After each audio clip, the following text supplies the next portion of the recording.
오늘 본문의 시편을 표제하는 고라 자손의 찬송시 곧 에스라인 헤만의 마스길 인도자를 따라 말랏 르안노스에 맞춘 노래라고 소개하고 있습니다. 헤만은 다윗이 임명한 찬양 인도자였죠. 그러면서 마할랏 르안노스라고 하는 표현이 나오는데요.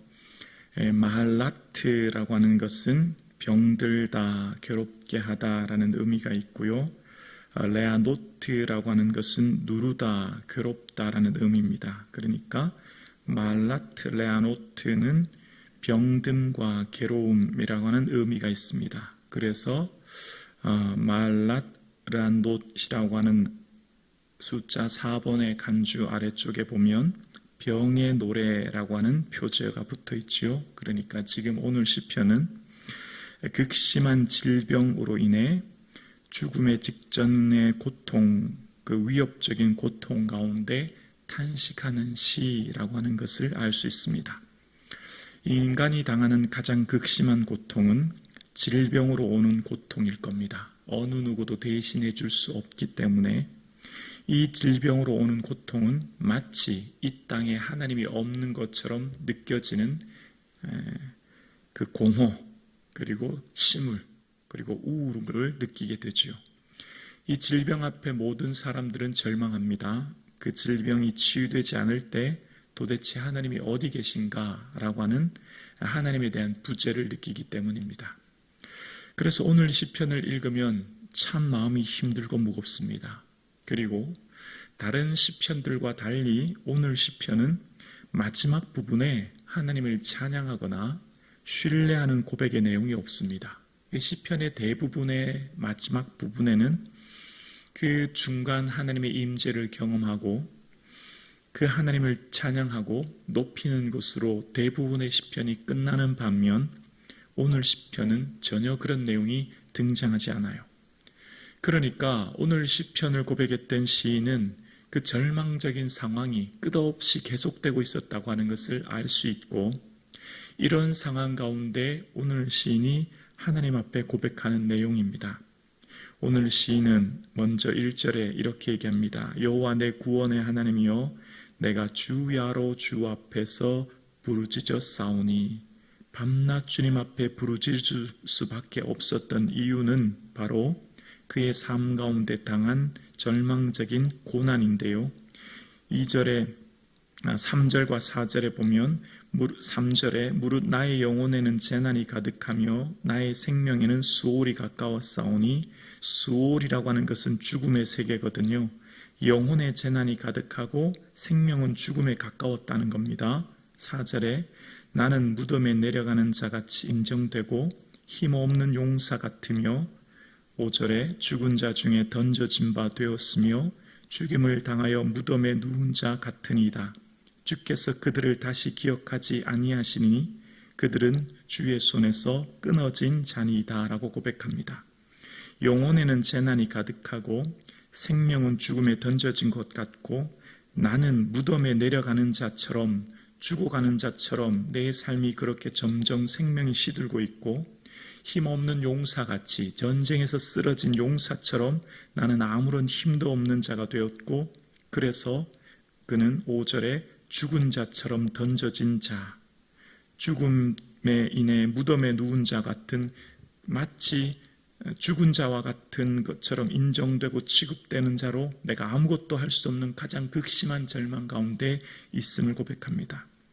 그러니까 오늘 본문의 시인의 육체적인 고통이 얼마나 극심했는지를 대충 5절까지 내용을 보면 유추할 수 있는데요. 자신의 힘으로는 아무것도 할 수 없는, 아무것도 꼼짝할 수 없는 극심한 고통, 어느 누구도 도와주지 않으면 생존이 불가능한 극심한 고통 가운데 있고, 그래서 이 고통으로 인해 마치 생명이 꺼져가는 듯한, 이제 곧 내가 죽음의 문턱 가운데 서 있는 것 같은 극심한 고난 가운데 처해져 있다는 겁니다. 자, 그런데 시인이 더 고통스러운 것이 있습니다. 시인을 더 고통스럽게 하는 것은 내게 당한 이 고통이 하나님으로부터 왔음을 고백하는 것이죠. 6절과 7절입니다. 주께서 나를 깊은 웅덩이와 어둡고 음침한 곳에 두셨사오며 7절에 주의 노가 나를 심히 누르고 주의 모든 파도가 나를 괴롭게 하셨나이다. 이 모든 것은 지금 내가 깊은 웅덩이와 음침한 곳에 있는 것, 그것은 다 7절에 주의 노가 나를 누르고 있기 때문이라는 겁니다. 그러니까 지금 시인이 너무나 고통스러운 것은 내 몸의 질병보다 내 자신을 더 고통스럽게 하는 것은 하나님 왜라고 하는 겁니다. 사랑의 하나님이 내게 왜 이런 고통을 주셨는가라고 하는 탄식이에요. 우연히 어쩌다가 이 세상을 내가 병이 든 것이 아니라 하나님께서 이 세상의 창조주요 주권자이신데 그 하나님께서 나를 누르고 모든 파도로 나를 괴롭게 하시니 이것으로 인하여 괴롭다고 탄식하는 겁니다. 그렇지 않습니까, 여러분?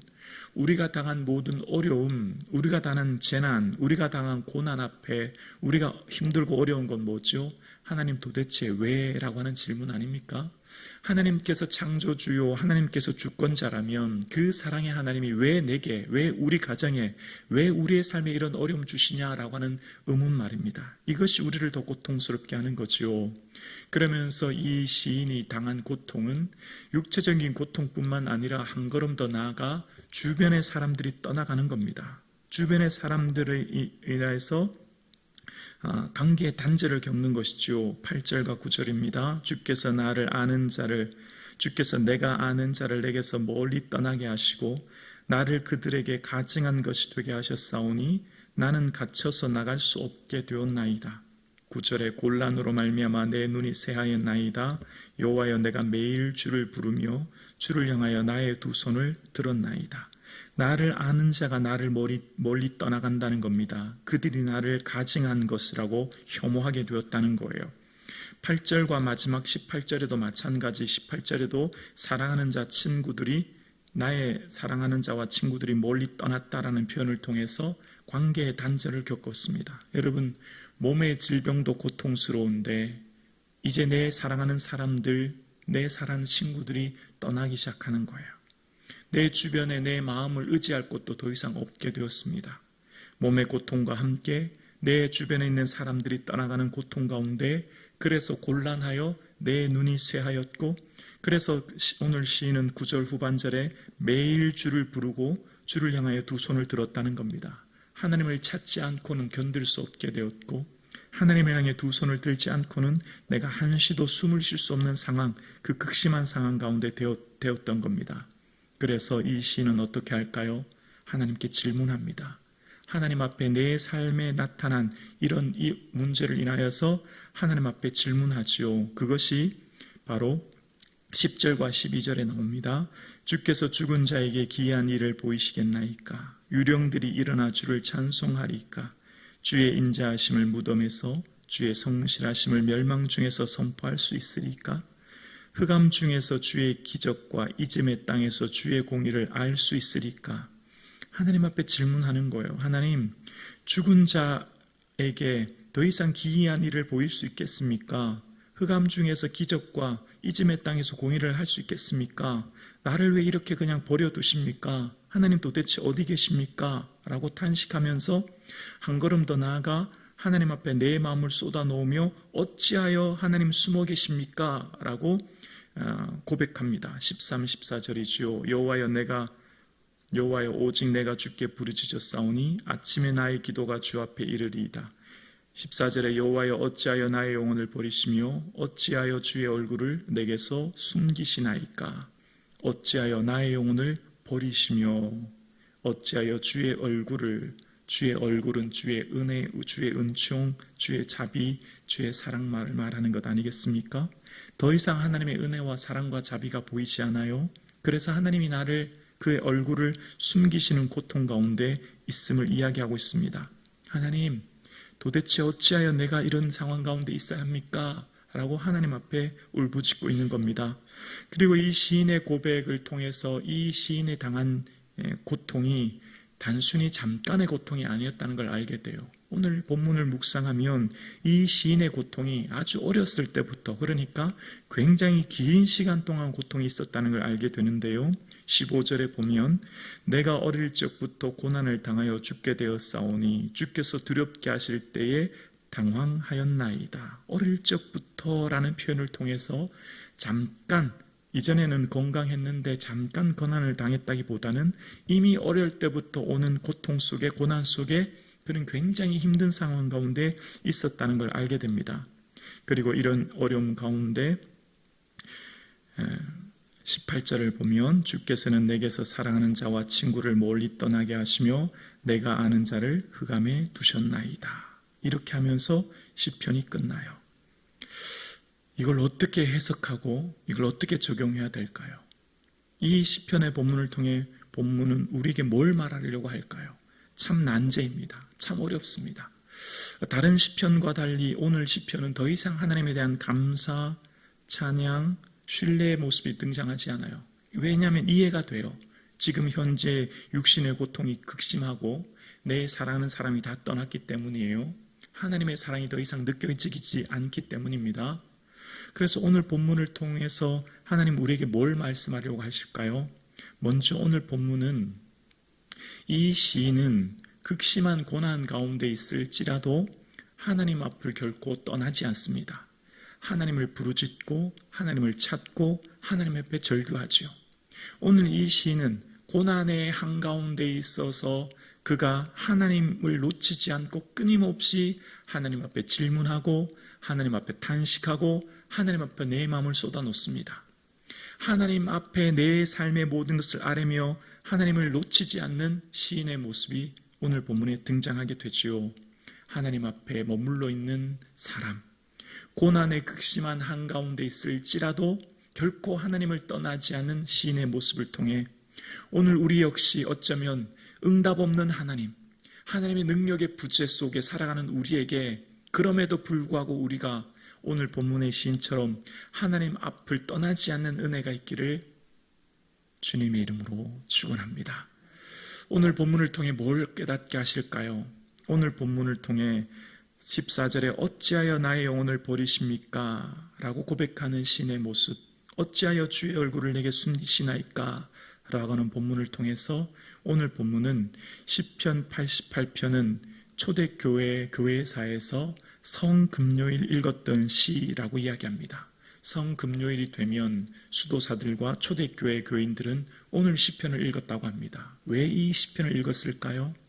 왜 이 시편을 묵상했을까요? 바로 예수 그리스도께서 나의 하나님 어찌하여 나를 버리셨나이까 절규하며 십자가에 죽으셨거든요. 오늘 시편은 누구를 말하는 걸까요? 바로 예수 그리스도의 십자가의 대속의 은혜를 생각하게 되는 거죠. 하나님의 아들로서 십자가에 죽으셔야만 했던 예수 그리스도, 어찌하여 나를 버리셨나이까 탄식하며 절규하는 그분, 그 예수 그리스도를 통해 온 인류를 구원하셨듯이 오늘 우리가 이 시편을 통해 깨닫게 되는 것은 예수 그리스도의 그 십자가 피 흘리심의 은혜로 오늘 우리가 대속함의 은혜를 얻고 구원함을 얻게 되었듯이 우리 역시 어떤 고난과 어려움이 있을지라도 그것이 사명임을 알고 주님 앞에 무릎 꿇어 기도함으로 하나님의 뜻을 알 수는 없지만 마치 욥과 같이, 마치 요셉과 같이, 마치 많은 믿음의 인물처럼 내가 당하는 고난의 의미를 지금은 다 알 수 없지만 그러나 어찌하여 나를 버리셨나이까 고백할지라도 하나님 앞에서 무릎 꿇어 기도함으로 하나님께 엎드려 간구함으로 하나님의 뜻이 지금 이루고 있음을 믿고 기도할 수 있는 믿음, 다 알 수 없는 하나님의 그 사명, 그 뜻 앞에 그럼에도 불구하고 주님 앞에 기도할 수 있는 은혜가 저와 여러분의 가운데 있기를 주의 이름으로 축원합니다. 예수님의 그 십자가 은혜를 기억하며 예수님께서 가신 그 길, 예수님도 어찌하여 나를 버리셨나이까 고백하면서 그 십자가를 지셨듯이 주님께서도 그 십자가를 지고 걸어가셨던 그 길처럼 오늘 우리의 삶도 내가 다 알 수 없는 고난 앞에 주님 앞에 간구함으로, 주님 앞에 절규함으로, 주님 앞에 내 마음을 쏟아내놓음으로 오늘도 이 하루를 걸어갈 수 있는 믿음이 있기를 주님의 이름으로 축원합니다.